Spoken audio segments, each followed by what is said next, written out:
This is one of Jim's favorite performers, and if you were paying attention in his era, he would have been one of yours as well. He wasn't with us a long time, but boy, did he make quite the impression. Jim is fond of the phrase, maximize your minutes. And man, Umaga did that. Did he not? Oh yeah. Yeah. He was a player. Umaga was the prototype in a different era, a different walk of life, shall we say. Would have been a perfect NFL nose tackle, playing defensive line over that center between the guards, somewhere in that neighborhood, and clogging things up. He had amazing athleticism for a guy that big. He was a super heavyweight that had light heavyweight feet, and just was so athletic and good-hearted. I just loved being around him. He was just a big kid and a good dude. And like you said, Conrad, he left us way too early. And it shows you that sometimes when we develop bad habits, no matter what they may be, it could be overeating, it could be smoking, it could be drinking, it could be, pill popping, whatever it may be. At some point in time, if you don't curtail it to some degree, it's going to catch up with you. And it was just a sad, sad time when he passed. But what a neat guy and a hell of a talent, just a hell of a talent. He's the kind of talent that a guy like Bobby Heenan or Jim Cornette or Paul Heyman, if they had him under their wing, my gosh. And I'm not knocking Armando, at all, but to compare his managerial skills with Heenan and Heyman and Cornette would not be fair. Yeah. Different characters too. Yeah, absolutely. So that's where Umaga was one step away from getting that guy and becoming extraordinary as that coveted monster heel in wrestling, a heel that people still a little leery of. That's a big, rugged looking bastard. I don't want to taunt him too much as he's walking to the ring type deal, but a real good guy. I'm glad we're talking about him today. He deserves a look back and memories and things of that nature. So he didn't have a long run, but he had a damn good run. Let's talk about him.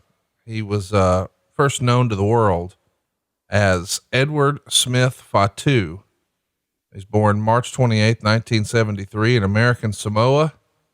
And, his mother was Vera, the sister of Afa and Sika, of course, the wild Samoans. His father was, Solofa Fatu Sr. He grew up with two older brothers, Sam and Solofa, who also worked as professional wrestlers. Not only that, but Umaga was the uncle of the Usos, of course, a cousin of Yokozuna, a cousin of The Rock, a cousin of Rosie, and of course, Roman Reigns. In other words, this really is the Samoan dynasty. Wrestling is in his blood in a major way. Yeah, that Samoan dynasty thing is not a gimmick. It's real. And I met Afa and Sika back in the Mid-South days.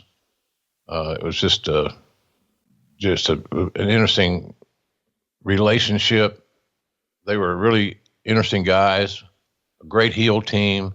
And in that territory, in that era, I can't compare it to this era, but heels were genuinely disliked, and a lot of them were feared. And they were a great monster heel tag team, Afa and Sika. And the thing about those guys, they're close, both of them were around that 300-pound mark. And I say this a lot about, great traits of different characters and different, how you're booked. They fed a comeback like they were small. They took bumps. They were great about feeding a comeback and making that baby face look really, really good. And so, but I've known that family since, like I said, Conrad, gosh, that was in the early 80s. So, or maybe earlier, but somewhere in the early 80s, I think. I got connected with that family, and I've been connected ever since, including, recruiting and signing The Rock and things like that. I got lucky there, obviously. Right place, right time. But that DNA meant something. That's what I'm trying to make. All those guys that you just mentioned were players. And of course, The Rock's at the mark. And, I know that people are coveting a Rock versus Roman Reigns match somewhere down the road. I don't know that it will ever happen. There's a chance. It's all up to The Rock. It's not up to anybody else. It's up to him. And if he, his schedule is so crazy, and he can't afford to get hurt. He's going to lose millions of dollars. He can't work.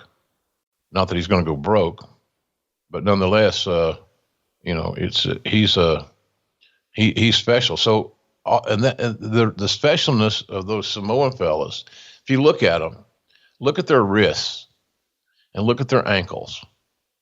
They have thick wrists. They're wide, heavy bone density, and they have thick ankles. So they're just put together different. And I say that in all due respect. It's not any, and I say a lot of stupid things on TV sometimes, but seriously, their DNA and their genetics are just conducive to combat sports, football, whatever it may be. So they're big, thick motherfuckers. Big fan of, pardon me? They're big, thick motherfuckers. Yeah, and they're athletic. They can move. They're not Clydesdales. The only guy that let his weight get in his way was obviously Yoko. Right. But other than that, I said this many times, Yokozuna was the most athletic super heavyweight I ever saw. His timing was impeccable. And then you get Umaga, who was smaller, but more athletic, had that extra gear. He could change gears. And all great pro wrestlers have got to have another gear for when they need it. Comeback, feeding a comeback, making a comeback, whatever. But he was, Umaga was just an extraordinary, special guy. We've talked about, some of these insider phrases before, but I don't know that you've ever really explained to some of our younger listeners, what is feeding a comeback? What does that mean? Well, when the heel gets his heat and he's beat down the baby face, and the baby face, is time for him or her to make their comeback, to fire up offensively and give me some extended offensive moves and in their quote unquote comeback. You have to have a villain that can feed the comeback, and feeding the comeback essentially means taking multiple bumps in a quick, in a short amount of time. And so you got to be able to get up and down, and you got to be able to fly a little bit. And feeding a comeback is just that. It's when the time is right, and it's time for the babyface to retaliate and get back in the game offensively. You got to have that heel that can take some bumps, change his facial expressions, fly a little bit, but more importantly, get your ass back up so you can do another one. Because most comebacks are not one move comebacks. Then it's not a comeback. Comebacks are multiple moves, and not a specific number, but multiple moves, and that's the mark of a great heel. He's got to be able to feed a comeback. And Umaga, as big as he was so athletic and coordinated that he could feed a comeback as good as any big man I ever saw.